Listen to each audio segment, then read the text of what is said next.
ನೆಲಮಂಗಲ ತಾಲೂಕಿನ ಲೋಕಸಭಾ ಚುನಾವಣೆಯ ಪ್ರಚಾರಕ್ಕೆ ಆಗಮಿಸಿರುವ ಈ ನಾಡಿನ ಸರಳ ಸಜ್ಜನಿಕೆಯ ಮಾತೃ ಹೃದಯವನ್ನು ಹೊಂದಿರತಕ್ಕಂಥ ಮಣ್ಣಿನ ಮಗ ಮಾಜಿ ಮುಖ್ಯಮಂತ್ರಿಗಳು ಆಗಿರ್ತಕ್ಕಂಥ ಎಚ್.ಡಿ. ಕುಮಾರಸ್ವಾಮಿರವರೇ, ಮಾಜಿ ಶಾಸಕ ಸ್ನೇಹಿತರುಗಳಾಗಿರ್ತಕ್ಕಂಥ ಇ. ಕೃಷ್ಣಪ್ಪನವರೇ, ಡಾಕ್ಟರ್ ಶ್ರೀನಿವಾಸ ಮೂರ್ತಿ ಅವರೇ, ನಾಗರಾಜ್ರವರೇ, ಬಿಜೆಪಿ ಜಿಲ್ಲಾಧ್ಯಕ್ಷರಾಗಿರ್ತಕ್ಕಂಥ ರಾಮಕೃಷ್ಣಪ್ಪನವರೇ, ಹಿರಿಯ ನಾಯಕರಾಗಿರ್ತಕ್ಕಂಥ ಮರಿಸ್ವಾಮಿ ಅವರೇ, ಸಪ್ತಗಿರಿ ನಾಯಕ್ ಅವರೇ, ಆರ್.ಕೆ. ರಾಜು ಅವರೇ, ವೇಣುಗೋಪಾಲ್ ರವರೇ, ತಿಮ್ಮರಾಯಪ್ಪಣ್ಣವರೇ, ಜಗದೀಶ್ ಚೌಧರಿ ಅವರೇ, ವೇದಿಕೆ ಮೇಲೆ ಉಪಸ್ಥಿತಿರುವ ಎಲ್ಲ ಎರಡೂ ಪಕ್ಷದ ಹಿರಿಯ ಮುಖಂಡರುಗಳೇ ಮತ್ತು ಈ ಕಾರ್ಯಕ್ರಮಕ್ಕೆ ಆಗಮಿಸಿರುವ ಎರಡೂ ಪಕ್ಷದ ನಿಷ್ಠಾವಂತ ಕಾರ್ಯಕರ್ತ ಬಂಧುಗಳೇ, ಸಹೋದರ ಸಹೋದರಿಯರೇ, ಮಾಧ್ಯಮ ಗೆಳೆಯರೇ, ಈ ಬಾರಿ ಅಂತೀನಿ ನನ್ನೂರು ಮೀರಿ ಅಂತ ಹೇಳ್ಬೇಕು. ಈ ಬಾರಿ ಇವತ್ತು ಭಾರತದಲ್ಲಿ ಯಾವ ರೀತಿ ಮೋದಿಯವರ ಅಲೆ ಕಾಶ್ಮೀರದಿಂದ ಕನ್ಯಾಕುಮಾರಿವರೆಗೂ ಇದೆ, ಅದು ಕರ್ನಾಟಕದಲ್ಲೂ ಬೀಸ್ತಾ ಇದೆ, ಇನ್ನೂ ಬಲವಾಗಿ ಬೀಸ್ತಾ ಇದೆ. ಅದಕ್ಕೆ ಕಾರಣ ಮಾಜಿ ಪ್ರಧಾನಿಗಳು ಶ್ರೀ ದೇವೇಗೌಡಜಿಯವರು, ಇವತ್ತಿನ ಪ್ರಧಾನಿಗಳು ಮಾನ್ಯ ನರೇಂದ್ರ ಮೋದಿ ಅವರು, ಇಬ್ಬರು ದಿಗ್ಗಜರು. ಈ ಇಬ್ಬರ ದಿಗ್ಗಜರ ಸಮಾಗಮ ಆಗಿದೆ. ಅದಕ್ಕೆ ಇವತ್ತು ಮಾನ್ಯ ಕುಮಾರಣ್ಣನವರು ಈ 3 ಇಂಜಿನ್ ಟ್ರಿಪಲ್ ಇಂಜಿನ್ ಆಗಿದೆ. ಮಣ್ಣಿನ ಮಗ ರೈತ ನಾಯಕರು ಮಾನ್ಯ ಯಡಿಯೂರಪ್ಪನವರು, ಇವರೆಲ್ಲರ ತಂಡ ಏನಾಗಿದೆ, ಡಬಲ್ ಇಂಜಿನ್ ಅಲ್ಲ ಟ್ರಿಪಲ್ ಇಂಜಿನ್ ಆಗಿದೆ. ಇಷ್ಟು ಗಾಳಿ ಬೀಸ್ತಾ ಇದೆ. ಚಿಕ್ಕಬಳ್ಳಾಪುರದಲ್ಲಿ ಕೂಡ ಗಾಳಿ ಬೀಸ್ತಾ ಇದೆ ಅಂತ ನಾನೆಲ್ಲ ಕೂಡ ಹೋಗಿದ್ದೇನೆ, ನೋಡ್ತಾ ಇದ್ದೇನೆ. ಇವತ್ತು ಕಾಂಗ್ರೆಸ್ ಪಕ್ಷ ಅದೇನೋ ಮೈತ್ರಿ ಮಾಡ್ಕೊಂಡಿದ್ದಾರೆ, ಇಂಡಿ ಮೈತ್ರಿ ಅಂತ. ಇಂಡಿಯಾ ಅಂತಾರೆ ಇಂಡಿಯನ್. ಈ ನಮ್ಮ ಮಂಡಿಯಲ್ಲಿ ಭಾರತವನ್ನೇ ಮಾರಲಿಕ್ಕೆ ಹೊರಟಿರುವಂತದ್ದು ಈ ಇಂಡಿ. ಹಾಗಾಗಿ ಇದನ್ನ ಯಾರು ಕೂಡ ನಂಬುವಂತ ಅವಕಾಶನೇ ಇಲ್ಲ. ಆದ್ರೆ ನಾನು ಇವತ್ತು ಹೇಳ್ತಾ ಇದ್ದೇನೆ ಘಂಟಾಘೋಷವಾಗಿ, ಜಾತ್ಯತೀತ ಜನತಾದಳ ಭಾರತೀಯ ಜನತಾ ಪಕ್ಷದ ಮೈತ್ರಿ ಈ ರಾಜ್ಯದಲ್ಲಿ ಎಲ್ಲಿವರೆಗೂ ಇರುತ್ತೆ ಅಲ್ಲಿವರೆಗೂ ಕೂಡ ಶಾಶ್ವತವಾಗಿ ಕಾಂಗ್ರೆಸ್ ವಿರೋಧ ಪಕ್ಷದಲ್ಲಿ ಇರುತ್ತೆ. ಅದರಲ್ಲಿ ಯಾರಿಗೂ ಕೂಡ ಎಲ್ಲ ಅನುಮಾನ ಬೇಡ. ಅದೇ ರೀತಿ ನಾವುಗಳು ಶಾಶ್ವತವಾಗಿ ಆಡಳಿತ ಪಕ್ಷದಲ್ಲಿ ಇರುವಂತ ಕೆಲಸ ಮಾಡ್ತೇವೆ. ಅದರ ಮೂಲಕ ರೈತರಿಗೆ, ಬಡವರಿಗೆ, ಪ್ರತಿಯೊಂದು ವರ್ಗದ ಜನರಿಗೆ ಅಭಿವೃದ್ಧಿ ಕೆಲಸ ಕಾರ್ಯಗಳನ್ನ ನಮ್ಮ ಎರಡೂ ಪಕ್ಷಗಳು ಮಾಡ್ತಾರೆ. ಇವತ್ತು ಮಾನ್ಯ ಯಡಿಯೂರಪ್ಪನವರು ಮುಖ್ಯಮಂತ್ರಿಗಳಾಗಿದ್ದಾಗ ರೈತರಿಗೆ ವಿಶೇಷವಾಗಿರ್ತಕ್ಕಂಥ ಒಂದು ಬಡ್ಜೆಟ್ ಅನ್ನು ಮಾಡ್ತಾರೆ. ಇವತ್ತು ಸವಾಲಾಗ್ತೇನೆ, ಮಾನ್ಯ ದೇವೇಗೌಡರು ಈ ರಾಜ್ಯಕ್ಕೆ ನೀರಾವರಿಗೆ ಕೊಟ್ಟಿರ್ತಕ್ಕಂಥ ಕೊಡುಗೆ ಮತ್ತೊಬ್ಬ ನಾಯಕರು ಯಾರು ಇಲ್ಲ. ಯಾರಾದರೂ ನೀರಾವರಿಗೆ ಈ ರಾಜ್ಯದಲ್ಲಿ ಇಷ್ಟು ಕೊಡುಗೆ ಕೊಟ್ಟಿದ್ರೆ ಅದು ಮಾನ್ಯ ದೇವೇಗೌಡರು ಅಂತ ನಾವು ಹೇಳ್ಬೇಕಾಗ್ತದೆ. ಅದೇ ರೀತಿ ಕುಮಾರಣ್ಣವರಿಗೆ ಅವಕಾಶ ಸಿಕ್ಕಾಗೆಲ್ಲ ಏನೋ ನಿನ್ನೆ ಅವ್ರ ಮೇಲೆ ಅಪಪ್ರಚಾರ ಮಾಡಕ್ಕೆ ಪ್ರಾರಂಭ ಮಾಡಿದ್ದಾರೆ. ಮಹಿಳೆಯರ ಬಗ್ಗೆ ಏನು ಹೇಳಿಬಿಟ್ರು ಅಂತ. ಅಲ್ರಿ, ಮಹಿಳೆಯರಿಗೆ ಒಳ್ಳೇದಾಗಬೇಕು ಈ ರಾಜ್ಯದಲ್ಲಿ ಅಂತ ಹೇಳಿ ಸಾರಾಯಿ ನಿಷೇಧವನ್ನ ಮಾಡದಂತ ಯಾವ್ದಾದ್ರು ಗಂಡುಗಲ್ಲಿ ಮುಖ್ಯಮಂತ್ರಿ ಅವತ್ತಿದ್ರೆ ಅದು ಕುಮಾರಣ್ಣವರು.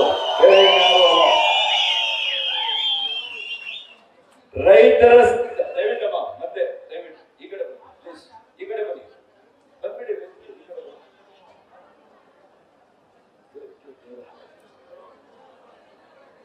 ಇವತ್ತು ಮೈತ್ರಿ ಸರ್ಕಾರದ ಮುಖ್ಯಮಂತ್ರಿಗಳಾಗಿದ್ದಾಗ ಕೂಡ ರೈತರ ಸಾಲವನ್ನ ಮನ್ನಾ ಮಾಡಿದಂತವರು ಕೂಡ ಮಾನ್ಯ ಮಾಜಿ ಮುಖ್ಯಮಂತ್ರಿಗಳು ಕುಮಾರಣ್ಣವರು. ಇಂಥವರು ಮಹಿಳೆಯರ ಬಗ್ಗೆ ಎಂದೂ ಕೂಡ ಕೆಟ್ಟದ್ದು ಮಾತಾಡಕ್ ಸಾಧ್ಯ ಇಲ್ಲ. ಕಾಂಗ್ರೆಸ್ನವ್ರಿಗೆ ಹೇಳ್ಕೊಳ್ಳಕ್ಕೆ ಸಾಧನೆಯ ಸರ್ಕಿಲ್ಲ. ಸರ್ಕಿಲ್ದಿರ ಈ ರೀತಿಯ ಒಂದು ತಂತ್ರವನ್ನ ಹಿಡಿತಾ ಇದ್ದಾರೆ. ನಿನ್ನೆಯಿಂದ ಒಂದು ಗ್ಯಾರಂಟಿ 1,00,000 ರೂಪಾಯಿ ಕೊಟ್ಬಿಡ್ತೀವಿ. ಅವ್ರಿಗೆ ಹೇಗೂ ಗೊತ್ತು ಈ ದೇಶದಲ್ಲಿ ಕಾಂಗ್ರೆಸ್ 40 ಸ್ಥಾನಕ್ಕಿಂತ ಜಾಸ್ತಿ ಬರೋದಿಲ್ಲ ಅಂತ ಅವ್ರಿಗೆ ಗೊತ್ತಿದೆ. ಪರ್ಮನೆಂಟ್ ಆಗಿ ಅವರು ವಿರೋಧ ಪಕ್ಷದ ಸ್ಥಾನದಲ್ಲಿ ಈ ಕೇಂದ್ರ ಸರ್ಕಾರ ಮಾಡ್ಲಿಕ್ಕೆ ಸಾಧ್ಯ ಇಲ್ಲ. ಅವರು ಮುಂದೆ 50 ವರ್ಷಗಳಾದ್ರೂ ಕಾಂಗ್ರೆಸ್ ಕೇಂದ್ರ ಸರ್ಕಾರ ಮಾಡ್ಲಿಕ್ಕೆ ಸಾಧ್ಯ ಇಲ್ಲ. ಅದಕ್ಕೆ ಇವತ್ತು ಬಂಡಲ್ 1,00,000 ರೂಪಾಯಿ ಕೊಡ್ತೀವಿ ಅಂತ ಗ್ಯಾರಂಟಿ ಕಾರ್ಡ್ಗಳನ್ನ ಕೊಡ್ತಾ ಇದ್ದಾರೆ. ಇದನ್ನ ನಂಬಲಿಕ್ಕೆ ಹೋಗ್ಬೇಡಿ ಅಂತ ತಾಯಂದ್ರಿಗೆ ಮನವಿ ಮಾಡ್ತೇನೆ. 2,000 ಕೊಡ್ತೀವಿ ಅಂತ ಹೇಳಿ ಕೊಡೋದ್ರಿಂದಾನೇ ರಾಜ್ಯದ ಆರ್ಥಿಕ ಪರಿಸ್ಥಿತಿ ಅಧೋಗತಿಗೆ ಹೋಗಿದೆ. 1 ಕಿಲೋಮೀಟರ್ ರಸ್ತೆ ಮಾಡಕ್ ಆಗ್ತಾ ಇಲ್ಲ ಇವ್ರಿಗೆ. ಇನ್ನು ದೇಶದ ಬೊಕ್ಕಸದಿಂದ 1,00,000 ಯಾರಿಗಾದ್ರೂ ಕೊಟ್ಬಿಟ್ರೆ ಈ ದೇಶವನ್ನ ಹಾಳು ಮಾಡುವಂತ ಕೆಲಸ ಮಾಡ್ತಾರೆ. ಏನು ಮಾನ್ಯ ಪ್ರಧಾನಿಗಳು ಈ ದೇಶವನ್ನ ಆರ್ಥಿಕ 5ನೇ ಸ್ಥಾನಕ್ಕೆ ಆರ್ಥಿಕವಾಗಿ ತೆಗೆದುಕೊಂಡು ಹೋಗಿದ್ದಾರೆ. ಇವರು ಬಂದ್ರೆ ಬಹುಶಃ ಪಾಕಿಸ್ತಾನಕ್ಕಿಂತ ಕೂಡ ಹಿಂದಿಗೆ ತಗೊಂಡು ಹೋಗುವಂತ ಕೆಲಸ ಮಾಡ್ತಾರೆ. ಇದಕ್ಕೆ ದಯವಿಟ್ಟು ಯಾರು ಕೂಡ ಅವಕಾಶ ಮಾಡಿಕೊಡಬೇಕು. ಬದ್ಧತೆಯಿಂದ ಆಡಳಿತ ಮಾಡಬೇಕಾಗ್ತದೆ. ಹಾಳು ಮಾಡೋದು ಸುಲಭ, ಆಳೋದು ಕಷ್ಟ. ಆಳೋ ಅಂತ ಶಕ್ತಿ ಇರ್ತಕ್ಕಂಥವ್ರು ನಮ್ಮ ಪಕ್ಷದಲ್ಲಿ, ಮೈತ್ರಿಕೂಟದಲ್ಲಿ, ರಾಜ್ಯದಲ್ಲಿ ಕುಮಾರಣ್ಣವರು, ಯಡಿಯೂರಪ್ಪನವರು ಇಂತಹ ಅತಿರಥ ಮಹಾರಥರಿದ್ದಾರೆ. ಹಾಗಾಗಿ ಈ ಚುನಾವಣೆಯಲ್ಲಿ ಧರ್ಮ ಯುದ್ಧ, ಧರ್ಮದ ಚುನಾವಣೆ ಅಂತ ಹೇಳಲಿಕ್ಕೆ ಬಯಸ್ತೇನೆ. ಯಾಕೆ ಅಂತಂದ್ರೆ ಅತ್ಯಂತ ಶ್ರೀಮಂತ ಹುಡುಗನನ್ನ ಇವತ್ತು ಅವರು ಕಣದಲ್ಲಿ ಇಳಿಸಿದ್ದಾರೆ. ನಾನೊಬ್ಬ ಸಾಮಾನ್ಯ ರೈತನ ಮಗ. ಇವತ್ತು ಬಹಳ ಸಂತೋಷ ಆಗ್ತದೆ. ನಮ್ಮ ಚೆಲುವರಾಜಣ್ಣವರು ನಮ್ಮ ಮೈತ್ರಿ ಪಕ್ಷಕ್ಕೆ ಸೇರ್ಕೊಂಡಿದ್ದಾರೆ. ಒಬ್ಬ ದಿನ ಬಿಟ್ಟು ಇವತ್ತು ಬಂದಿದ್ದಾರೆ ಅಂತಂದ್ರೆ ಆ ಪಕ್ಷದಲ್ಲಿ ದಲಿತರ ಬಗ್ಗೆ ಯಾವ ಒಂದು ಗೌರವ ಅವರು ಕೊಡ್ತಾ ಇದ್ದಾರೆ, ಯಾವ ಧೋರಣೆಯನ್ನ ಇಟ್ಕೊಳ್ತಾ ಇದ್ದಾರೆ ಅಂತ ವಿಚಾರ ಮಾಡಿ. ನಿನ್ನೆ ಹೇಳಿದ್ದಾರೆ ಬಹಳ ದೊಡ್ಡ ನಾಯಕರು, ಒಕ್ಕಲಿಗರೆಲ್ಲ ನಮ್ಗೆ ಮತ ಕೊಡಬೇಕು, ದಲಿತರೆಲ್ಲ ನಮ್ಗೆ ಮತ ಕೊಡಬೇಕು. ದಲಿತರು ಯಾಕೆ ಕೊಡ್ಬೇಕು ಇವ್ರಿಗೆ ಮತ? ಅವರ SCP TSP ಹಣದಿಂದ 11,000 ಕೋಟಿ ತಗೊಂಡು ಲಪ್ಟಾಯಿಸಿ ಇವತ್ತು ಗ್ಯಾರಂಟಿ ಕೊಡ್ತಾ ಇದ್ದೀರಿ. ಅದು ಕೊಡ್ಬೇಕಾ ದಲಿತರು?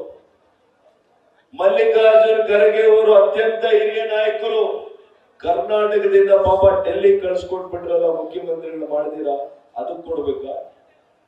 ಇವತ್ತು ಅವರು ರಾಷ್ಟ್ರೀಯ ಅಧ್ಯಕ್ಷರಾಗಿದ್ದಾರೆ.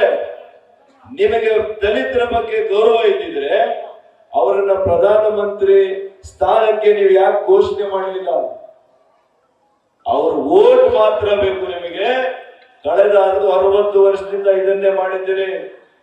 ಡಾಕ್ಟರ್ ಅಂಬೇಡ್ಕರ್ ಅವರ ಜಯಂತಿ ನೆನ್ನೆ.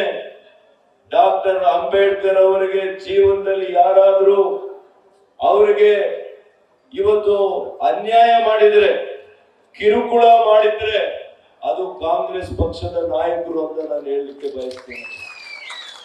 ನಂತರನೇ ಲೋಕಸಭೆ ಸದಸ್ಯನಾಗಬೇಕು ಅಂತ ಅವ್ರು ನಿಂತಿದ್ರೆ 2 ಬಾರಿ ಸೋಲಿಸಿದ್ರಲ್ಲ. ನಿಮ್ಮಗಳಿಗೆ ಅಂಬೇಡ್ಕರ್ ಅವರ ಹೆಸರೇ ಹೇಳಲಿಕ್ಕೂ ಕೂಡ ಯೋಗ್ಯತೆ ಇಲ್ಲ, ನೈತಿಕತೆ ಇಲ್ಲ ಅಂತ ಕೂಡ ನಾನು ಹೇಳಲಿಕ್ಕೆ ಬಯಸ್ತೇನೆ. ಹೇಳ್ತಾ ಇದ್ದೆ, ಇವತ್ತು ಶ್ರೀಮಂತರ ಹುಡುಗನನ್ನ ನನ್ನ ವಿರುದ್ಧ ನಿಲ್ಲಿಸಿದ್ದಾರೆ. ಹಣದಲ್ಲಿ ಕೊಂಡು ಬಿಡ್ತೀವಿ ಅಂತ ಹೇಳ್ತಾ ಇದ್ದಾರೆ. ಅವರಿಗೆ ಕ್ವಾಲಿಫಿಕೇಶನ್ ಕೇವಲ ಹಣ. ಯಾವುದೇ ಜನಸೇವೆ ಮಾಡಿರುವಂತ ಇತಿಹಾಸ ಇಲ್ಲ. ಹಾಗಾಗಿ ನಾನು ಇವತ್ತು ಈ ರಾಜ್ಯದ ಜನರ ಆರೋಗ್ಯ ಸೇವೆಯನ್ನು ಮಾಡಿದ್ದೀನಿ. ಅತ್ಯಂತ ಕಷ್ಟದ ದಿನಗಳಲ್ಲಿ ಹಗಲಿರುಳು ಕೂಡ ಅಂತಃಕರಣದಿಂದ ಕೆಲಸ ಮಾಡಿದ್ದೇನೆ. 10 ಕೋಟಿ ಡೋಸ್ಗಳನ್ನ ಲಸಿಕೆಯನ್ನ ಒಂದು ರೆಕಾರ್ಡ್ ಟೈಮ್ ಅಲ್ಲಿ ಕೊಡುವಂತ ಕೆಲಸ ನಮ್ಮ ಸರ್ಕಾರ ಮಾಡಿದೆ. ಮಾನ್ಯ ನರೇಂದ್ರ ಮೋದಿ ಅವರ ನಾಯಕತ್ವದಲ್ಲಿ, ಮಾನ್ಯ ಯಡಿಯೂರಪ್ಪನವರ ನಾಯಕತ್ವದಲ್ಲಿ ನಾವು ಮಾಡಿದ್ದೇವೆ.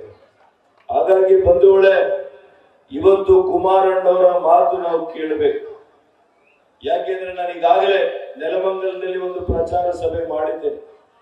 ನಾನಿಷ್ಟೇ ತಮಗೆ ಮನವಿ ಮಾಡ್ತೇನೆ, ನಾನು ಲೋಕಸಭಾ ಸದಸ್ಯನಾದ್ರೆ ಮಾನ್ಯ ಕುಮಾರಣ್ಣ ಬಹಳ ಎತ್ತರದ ಸ್ಥಾನದಲ್ಲಿ ಇದ್ದಾರೆ ಈ ದೇಶದಲ್ಲಿ. ಮಾನ್ಯ ಪ್ರಧಾನಮಂತ್ರಿಗಳು ದೇವೇಗೌಡರು ಮಾನ್ಯ ನರೇಂದ್ರ ಮೋದಿ ಅವರ ಜೊತೆ ಕುಳಿತುಕೊಳ್ತಾರೆ. ಇದನ್ನ ಯಾರು ಕೂಡ ನೀವು ಯಾಮಾರಬಾರದು. ಆ ಸಂದರ್ಭದಲ್ಲಿ ಅವ್ರ ಜೊತೆ ನಾನು ಸೇರ್ಕೊಂಡು ಬಯಲುಸೀಮೆ ಪ್ರದೇಶಕ್ಕೆ ಶಾಶ್ವತವಾದಂತಹ ನೀರಾವರಿ ಯೋಜನೆಯನ್ನ ಈ ಭಾಗಕ್ಕೆ ತರ್ತೇವೆ. ಅಷ್ಟೇ ಅಲ್ಲ, ಈಗಾಗಲೇ ನಾವು ಘೋಷಣೆ ಮಾಡಿದ್ದೇವೆ, ನೆಲಮಂಗಲಕ್ಕೆ ಈಗಾಗಲೇ ಇವತ್ತು ಮಾದಾವರದವರೆಗೂ ಮೆಟ್ರೋ ಬಂದಿದೆ. ಮುಂದಿನ ದಿನಗಳಲ್ಲಿ ನೆಲಮಂಗಲಕ್ಕೂ ಕೂಡ ಮೆಟ್ರೋ ಸೇವೆಯನ್ನ ತರ್ತೇವೆ. ನೆಲಮಂಗಲ ನಗರಕ್ಕೆ UGD ವ್ಯವಸ್ಥೆಯನ್ನ ಮಾಡಿಸ್ತೇವೆ. ಅದೇ ರೀತಿ ನೆಲಮಂಗಲ ನಗರವನ್ನ ಒಂದು ಸ್ಯಾಟಲೈಟ್ ಟವರ್, ಉಪಗ್ರಹ ನಗರ ಮಾಡೋದಕ್ಕೆ ನಾವೆಲ್ಲ ಕೂಡ ಪ್ರಾಮಾಣಿಕವಾಗಿ ಮಾಡ್ತೇವೆ. ಅಹಿರ್ನಿಶಿ ನಿಮ್ ಜೊತೆ ದುಡಿತೀನಿ. ನಾನು ಬೇರೆಯವ್ರ ರೀತಿ ಮಧ್ಯಾಹ್ನ 12 ಗಂಟೆಗೆ ಎದ್ದೇಳಲ್ಲ, ಬೆಳಿಗ್ಗೆ 4 ಗಂಟೆಗೆ ಎದ್ದೇಳ್ತೀನಿ. ನಾನು ಮಲಗೋದು 5 ಗಂಟೆ. ಹಗಲಿರುಳು ಕೂಡ ನಿಮ್ ಜೊತೆಲಿ ಕೆಲಸ ಮಾಡ್ತೇನೆ. ಸಿಗ್ತೀರ ಇರ್ತಕ್ಕಂಥ ಅಭ್ಯರ್ಥಿಗೆ ಮತ ಕೊಟ್ಟು ಈ ಕೊಟ್ಟಿದ್ದೀರಲ್ಲ ನೆಲಮಂಗಲದಲ್ಲಿ, ಯಾವ ರೀತಿ ಪರಿತಪಿಸ್ತಾ ಇದ್ದೀರಿ, ಪಶ್ಚಾತ್ತಾಪ ಪಡ್ತಾ ಇದ್ದೀರಿ, ಅದೇ ರೀತಿ ಮುಂದಿನ 5 ವರ್ಷಗಳು ಕತ್ತಲಲ್ಲಿರುವಂತ ಕೆಲಸ ಆಗಬಾರ್ದು ಅಂತ ತಮಗೆಲ್ಲ ಕೂಡ ನಾನು ಮನವಿ ಮಾಡಿ, ನನಗೆ ಆಶೀರ್ವಾದ ಕೊಡಿ. ನಿಮ್ಮ ಸೇವಕನಾಗಿ 5 ವರ್ಷಗಳ ಕಾಲ ನಿಮ್ಮ ಮನೆ ಮಗನಾಗಿ, ನಿಮ್ಮ ಸಹೋದರನಾಗಿ 24 ಗಂಟೆಗಳು ನಾನು ನಿಮ್ಮ ಸೇವೆಗೆ ಸಿದ್ಧನಿರ್ತೇನೆ ಅಂತ ಹೇಳಿ ನಾನು ಮಾತು ಮುಗಿಸ್ತೇನೆ. ನಮಸ್ಕಾರ. ನ್ಯೂಸ್ ಫಸ್ಟ್, ನಿರ್ಭೀತಿಯಿಂದ ನಿಮ್ಮ ಪರವಾಗಿ.